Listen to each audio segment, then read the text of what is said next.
We're in 2 Samuel chapter 13. If you could turn with me to chapter 13, we'll continue to study through the Bible here on Sunday night. David, of course, had sinned and taken Bathsheba and having her husband put to death. And then he tried to cover up his sins and his sin, and he thought everything was okay, right? Until he forgot that God sees all, and he sent Nathan to him, Nathan the prophet, his friend, and he confronted him, and as he started telling him a story about this fella who had taken advantage of another fella, and David got all angered, and he says, David, you're the man. You're the one that needs to repent. And he asked the Lord's forgiveness, and he says, I've sinned, and Nathan said, your sins are forgiven, but you shall not die, but the sword shall not depart from your house, is where we left off last week, of the consequences of sin and how it does affect us. Certainly sometimes more than the others, but the sin does we do pay a price a lot of times for our bad decisions. And it came to pass in verse 1 of chapter 13, after this, that Absalom, the son of David, had a fair sister whose name was Tamar. And Amnon, the son of David, loved her. And so here we see a very interesting story. The Bible doesn't pull any punches, does it? It tells life the way it is. It's one of these tragic stories you would think that would never, ever happen. You never want to see it happen or hear about it happening, but it does happen. You probably have friends and families that have tasted some very difficult time. And of course, Amnon was the oldest son of David. He was born there in Hebron. Absalom was his second son, and of course, from different mothers. David had a few different wives. And Absalom, tells us later on, was very handsome, and Tamar was very beautiful, even as we see here in the scriptures. And it tells us here in this story in verse 1 how Amnon, the son of David, loved her. But of course, in our English language for love, it's not a very good descriptive word, the way not only the Hebrew, but certainly the Greek, the way it describes what love is. Because love, even as we call our church Agape Chapel, is really the use in the Greek word for the supreme love of God.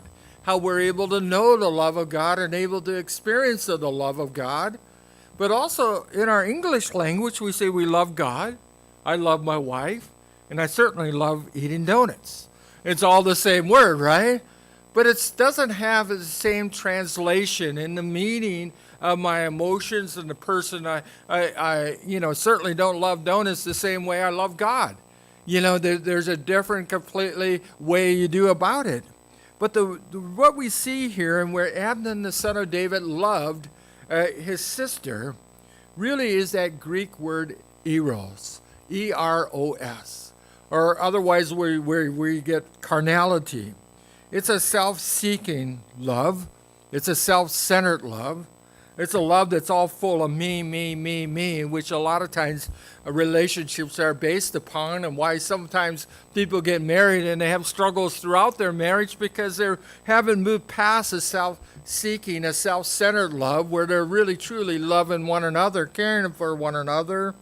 And in his sense, Amnon would be it'd be probably better to read there at the end of verse 1 of chapter 13, the son of David lusted after her. He had that carnality within him. It just burned within his being, even as verse 2. And Amnon so vexed that he fell sick for his sister Tamar, for she was a virgin, and Amnon thought it hard for him to do anything to her. And Amnon had a friend.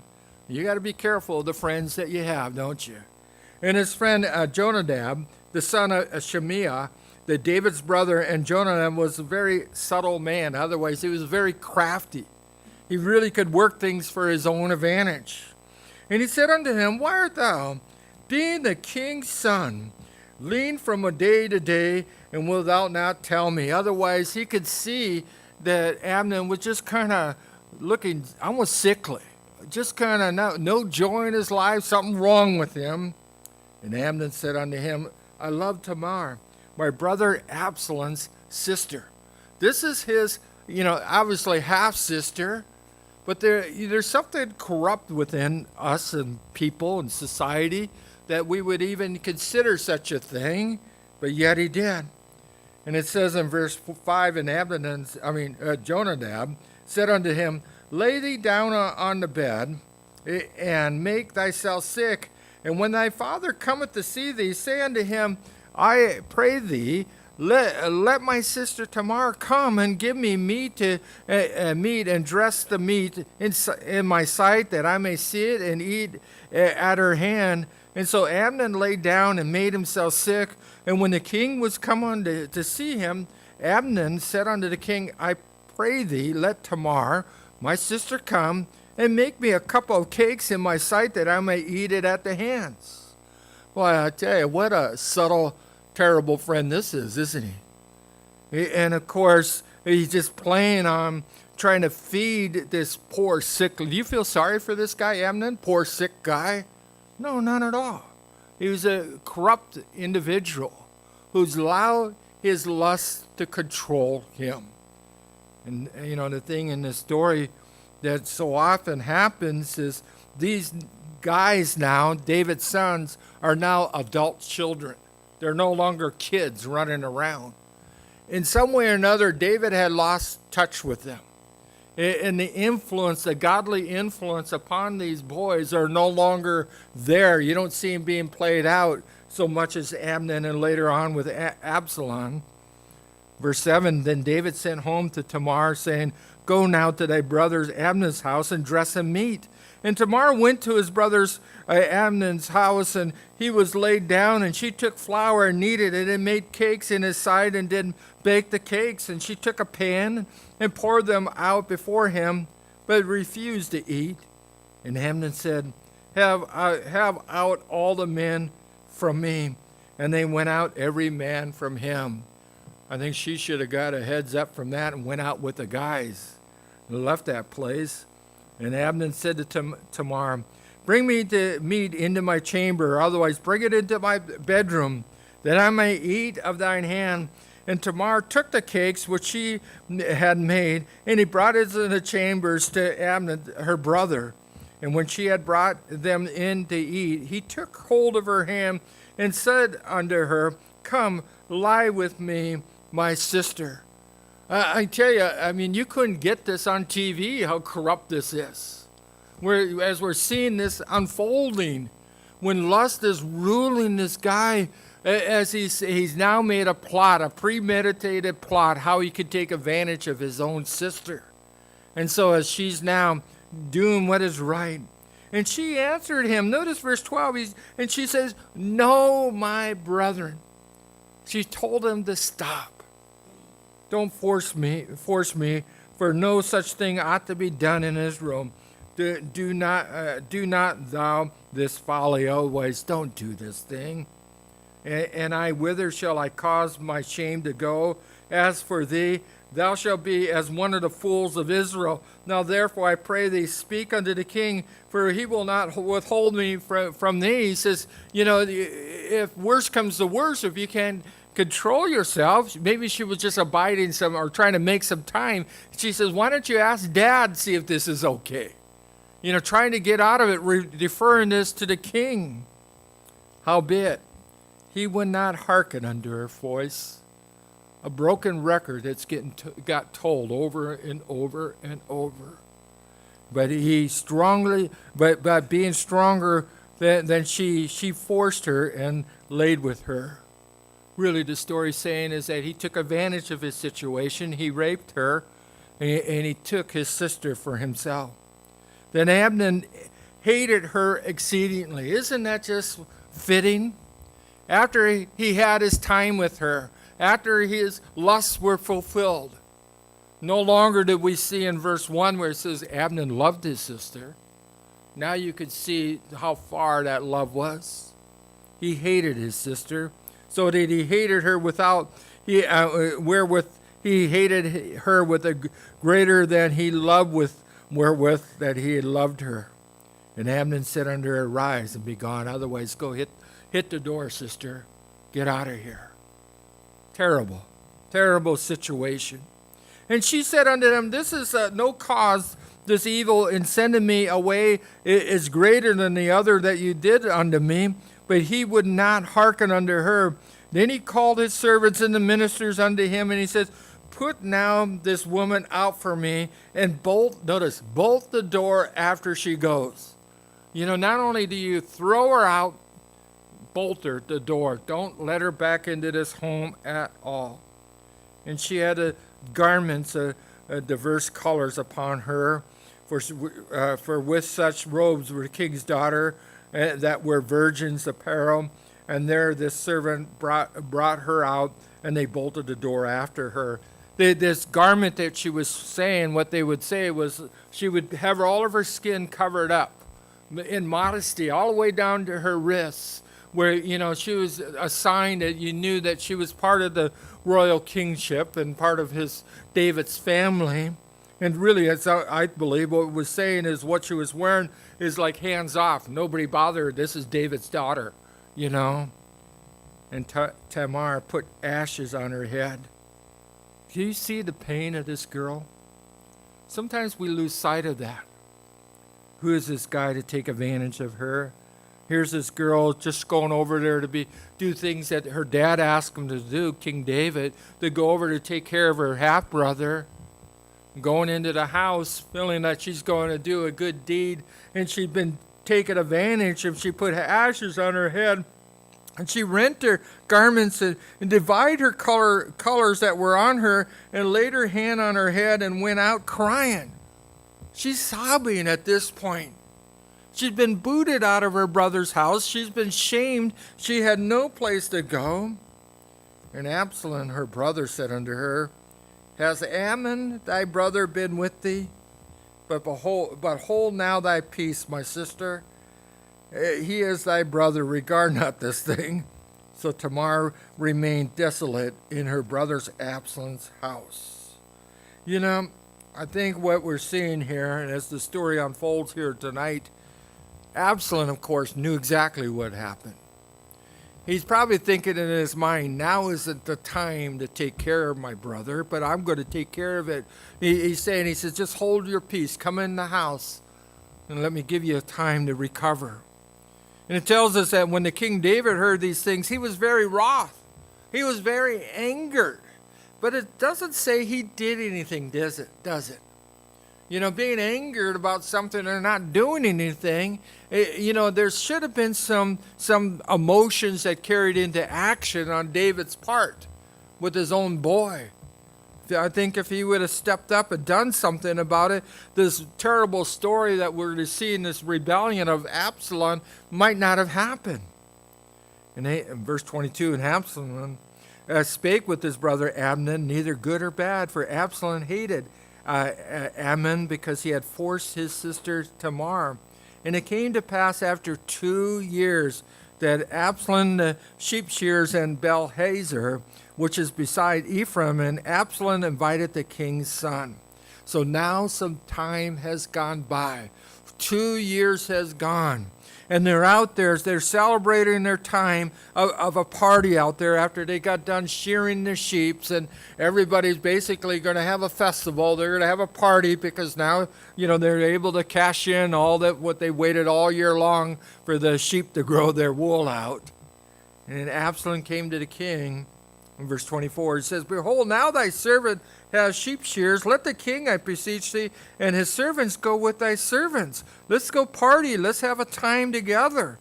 And the king said to Absalom, no, my son, or nay, my son, let us not all now go, lest we'll be chargeable unto thee. Otherwise, we don't want you, you know, to rise up, you know, have a big charge against thee. And then he goes on and he says, he pressed him. Absalom pressed David, howbeit he would not go, but he blessed him. Then Absalom said, if not, I pray thee, let my brother Amnon go with us. And the king said unto him, why should he go with thee? You know, obviously David probably knew there was some contentions between them, and, you know, 2 years had gone by, and, you know, Absalom hasn't been really saying anything about the situation up to this point. And he says, why should he go with them? And Absalom had commanded his servants, saying, Mark ye now, my Amnon's heart is merry with wine, and when I say unto you, smite Amnon, and then kill him, fear not, for I have commanded you, be courageous, and just get it done. Otherwise he's now set this whole plot up, this whole time, to have his vengeance against his brother and to kill him. And the servants of Absalom did unto Amnon as Absalom had commanded. Then all the king's sons arose, every man gat him up on his mule and fled. And it came to pass while they were in the way that tidings came to David, saying, Absalom has slain the king's sons, and there was not one of them left. So Belazar, or where it is, from Jerusalem, is really about 8 miles north of Jerusalem. And so when he was having this party and he killed Amnon, his brother, word came back as everybody's fleeing the scenes because they don't know what was going on. They thought that Absalom had killed the rest of David's sons, but that wasn't the case at all. And in verse 31, then the king arose and tore his garments and laid on the earth, and all the servants stood by with their clothes. And Jonadab, the son of Shimea, David's brother, answered and said, Let not my lord suppose that they have slain all the young men, the king's sons, for Amnon only is dead. For the appointment of Absalom, he has determined from that day that he has forced his sister Tamar. So 2 years. 2 years have gone by. And during this time, this counsel that he had received, this Jonadab, is still in the mix. It's kind of like you can't get rid of some people, some bad people. They use it for their own means, and here he's speaking to David, probably trying to look like a good guy to David, try to get on his side.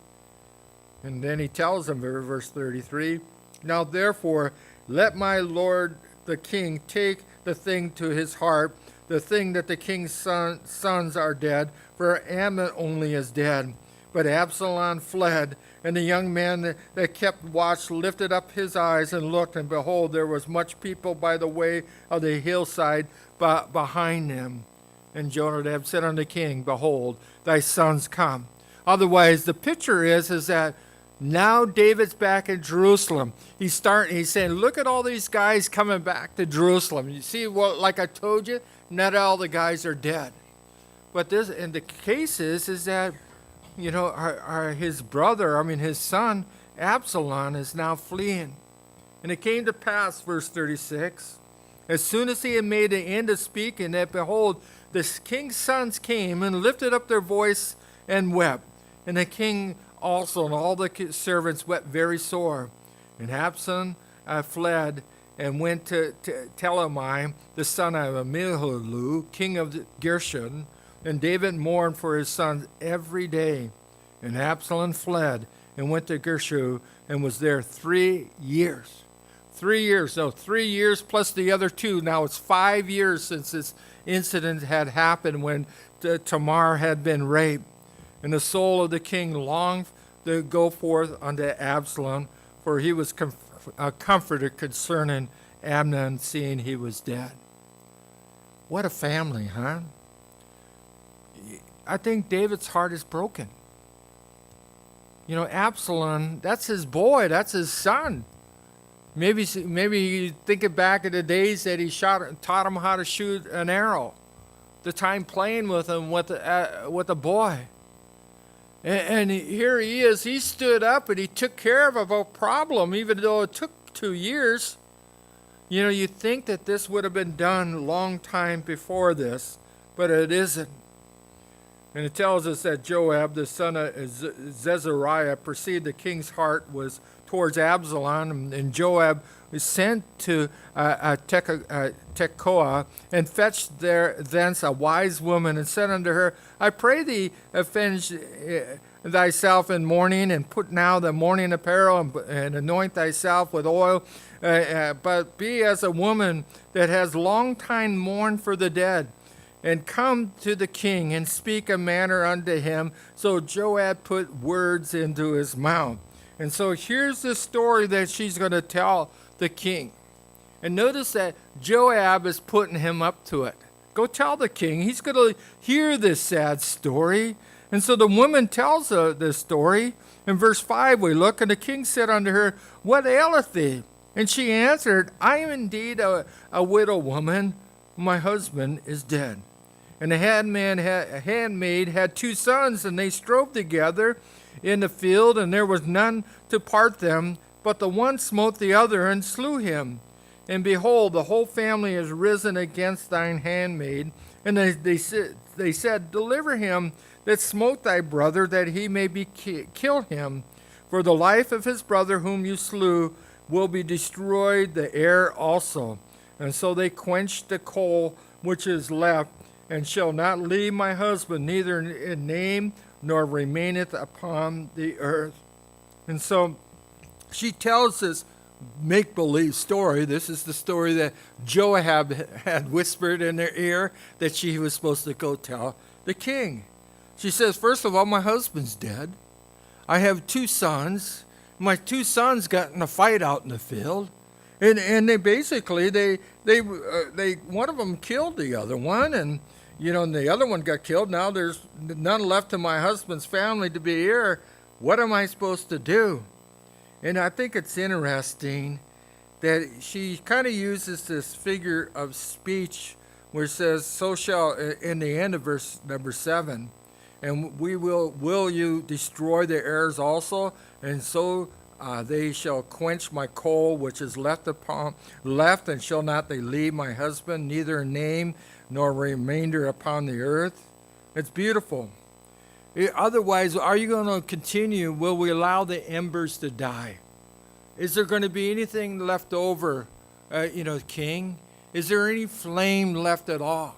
Is there any love for Absalom? Really what the story's going to be about that Joab's trying to say. And it's interesting how it doesn't take much for families to divide over things, does it? In this case, it was huge. It was that Absalom took vengeance in his own hands. I believe he did because David didn't step up and handle it.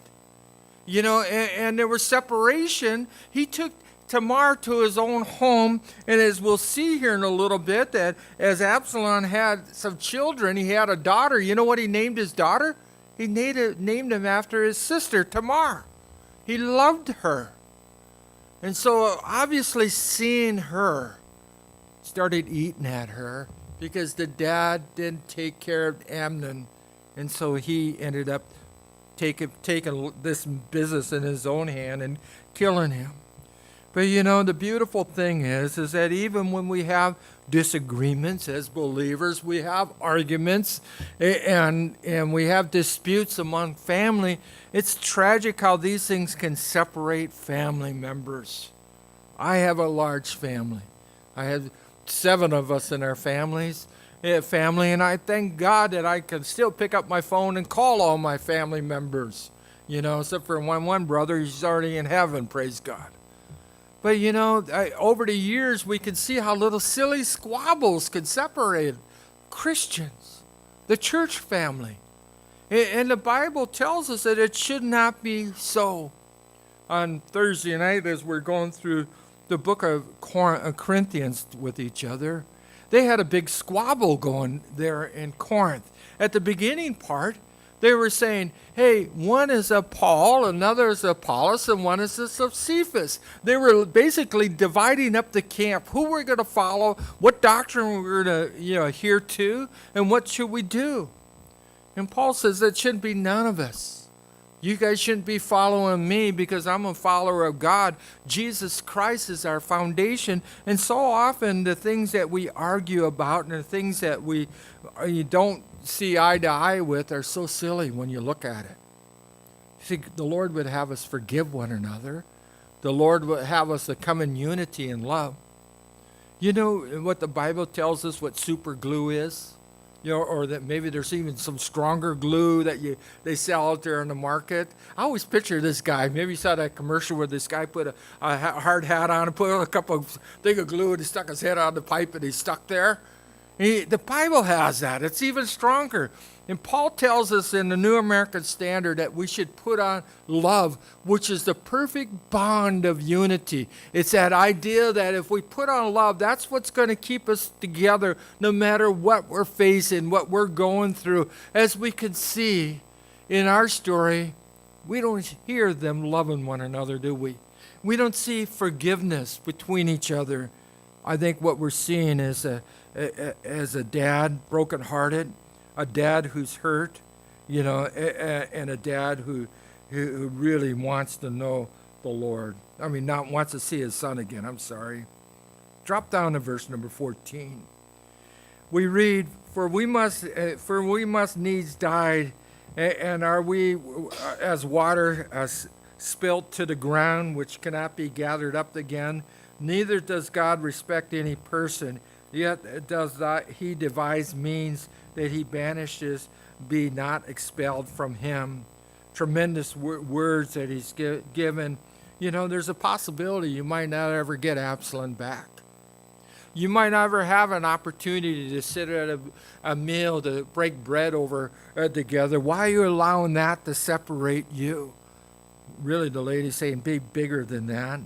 And in verse 15, "Now therefore I am come to speak these things unto my Lord thy king. It is because the people have made me afraid, and thy handmaid said, I will now speak unto the king. It may be that the king will perform the request of thy handmaid, and the king will hear and deliver his handmaid out of the hand of the man, and would destroy me and my sons together out of the inheritance of God. And thine handmaid said, the word of my lord the king shall now be comforter for as an angel." Really what she's doing, she's really trying to butter up to David, isn't she? She says, your words are like an angel. Verse 18, the king answered and said unto the woman, "Hide not from me, I pray thee, the things that I shall ask thee." And the woman said, Let my lord the king now speak. And the king says, "Is this not the hand of Joab? Hasn't Joab put you up to these things? Hasn't he been the one that's been telling these things?" In verse 20, and we read, "To fetch about the form of speech has thy servant Joab done this thing? And my Lord is wise according to the wisdom of the angel of God to know the things that are on earth." And the king said unto Joab, "Behold, now I have done these things. Go therefore and bring the young man Absalom again." 5 years have passed. Absalom's been gone a long time, hasn't he? Since this is all that's happened. And he says, bring him again. And it tells us, and Joab fell to the ground of his face, and he bowed himself and thanked the king. And Joab said, "Today thy servant know that I have found grace in the sight of my lord, O king, and that the king hath fulfilled the request of his servant." And Joab went and brought Absalom to Jerusalem. That's quite a bit to say about Joab here, isn't it? That he was willing to stick his neck out for Absalom, but he was willing to intercede. Sometimes we're called to do things that aren't very comfortable, to go to speak to people about hard issues. The Bible tells us that we should speak the truth in love. When you see people are hurting, sometimes they can't see the truth, and they need to be spoken into them of the wrong that they're doing. David was wrong. He had an opportunity to mend the fences with his son Absalom. Joab used some trickery. Figured that Joab's not going to listen to me, but there's one lady, if she comes and gives him a sob story, maybe it might work. He did it. He listened to what Nathan had to say earlier when he told him the story. Maybe he would listen to this lady and get it. Well, we see that he did bring him back to Jerusalem. Verse 24, and the king said, "Let him turn to his own house, and let him not see my face." And Absalom returned to his own house and saw not the king's face. So tragic. Him being king, being dad, you would think that he would open up the door of forgiveness. He was seeking the Lord's forgiveness in last week's story, didn't we? after he was confronted with Nathan. There's a principle of the Bible that I think needs to be carried out in our life, certainly when it comes into relationship with each other. It's that principle, freely, freely you receive, freely, freely give. What did we see that David received last week? He received forgiveness. And here we see that he's not willing. He'll give forgiveness, but it's conditional, isn't it? Yeah, you can come back, but you're not welcome to sit at the king's table. You're not welcome to come and hang out there on Thanksgiving and Christmas and all that. You can be around us, but don't come back and see me. What's that telling us? There's still bitterness, isn't there? There's still real hurt that needs to be resolved, but yet he wasn't willing to resolve it at all. In verse 25, he says, but in all Israel there was none to be so much praised as Absalom for his beauty, for his sole of his foot, even to the crown of his head. There was no blemish about him. Apparently this was a good-looking family, wasn't it? We've heard that about David. We heard about his sister Tamar, now of Absalom. And then verse 26, I laugh about this one, when he pulled his head, for it was every year at the end of the pole, he pulled it, and because his hair was heavy on him, therefore he pulled it, and he weighed his hair of his head about 200 shekels after the king's weight. You know how much 200 shekels is? They guesstimate about 6 pounds of hair. Does that make sense? I mean, that guy's hair. I mean, I always think about, what was that little plant where you add water to it? What's that called? Yeah, that's what I kind of picture. Shea? Shea, okay. That's what it was, and it grew. The guy had a beautiful head of hair. He was a good-looking guy. In verse 27, and Absalom there was born 3 sons and 1 daughter, who was named Tamar. She was a woman of fair countenance. And Absalom dwelt 2 full years in Jerusalem and saw not the king's face. This means, of course, as we mentioned, 5 years since they've been together, after the revenge killing in Amnon, and so it's so sad to think that this time has gone by. David had received the forgiveness of not only his adultery affair with Bathsheba, not stepping up the plate to be out there as a commander, leading his troops, his premeditated murder, Uriah, trying to cover everything up. He heard those words of forgiveness, but he wasn't willing to pass it on. Verse 29, therefore Absalom sent to Joab to have sent him to the king, but he would not come to him, and went and sent again the second time, and he would not come. Therefore he said to his servant, see, Joab's field is near mine. He had barley there. Go and set it on fire. And Absalom's servants set the field on fire. What a friend. He says, I'm going to get his attention. I'll set his field on fire. Do you ever think that God might deal with us that way? Maybe he does. He tries to talk to us and speak to us about a situation and does it in kindness. And then he tries to speak to us a second time, a little bit more stern, and tries to say, Terry, wake up. And after 3-4 times, I don't really listen to the Lord. Well, normally what happens, some calamity comes my way. Maybe my field doesn't start on fire, but something happens. All says, oh, Lord, could you help me? And he says, well, I've been trying to speak to you.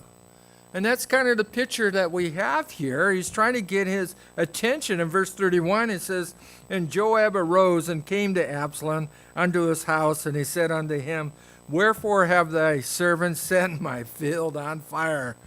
And Absalom answered Joab, behold, I sent unto thee, saying, come hither, that I may send thee to the king to say, wherefore am I come from Geshur?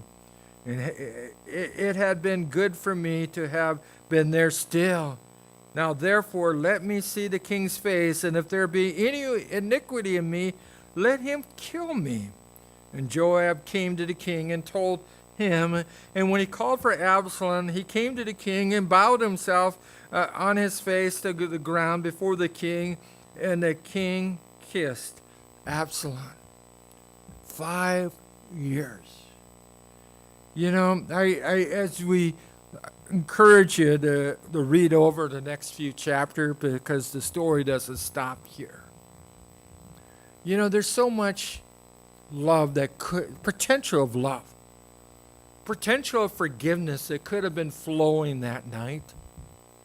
That could have been followed up with spending time with each other, maybe talking through the issues. Hey, Dad, how come you didn't do anything to my brother Amnon when my sister was raped? And those hard questions that could have been asked, and Dad might have said, blah, blah, blah. I don't have any reasoning why he didn't do anything, so I can't fill in the blanks. And there should have been a time of clearing the air. But all we see here is a hug. Glad to have you back, son. Now don't come back. Don't bother me almost. As we'll see the story played out next week. Next week we'll deal with the rebellion of Absalom. I don't believe it needed to happen, do you?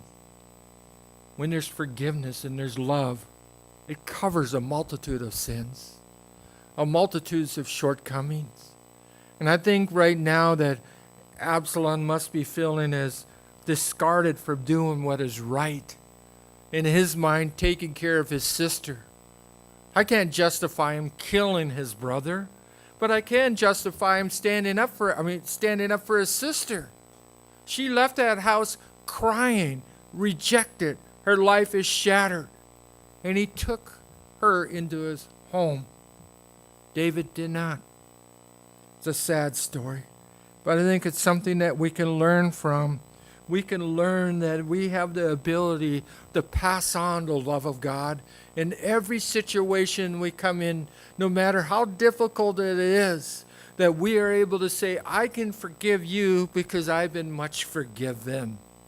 And as I look at situations that are so hard around me, as I look at them through the eyes of the cross, then I too can share that same love and that same forgiveness of Jesus Christ. Why don't we go to the Lord in prayer? Father,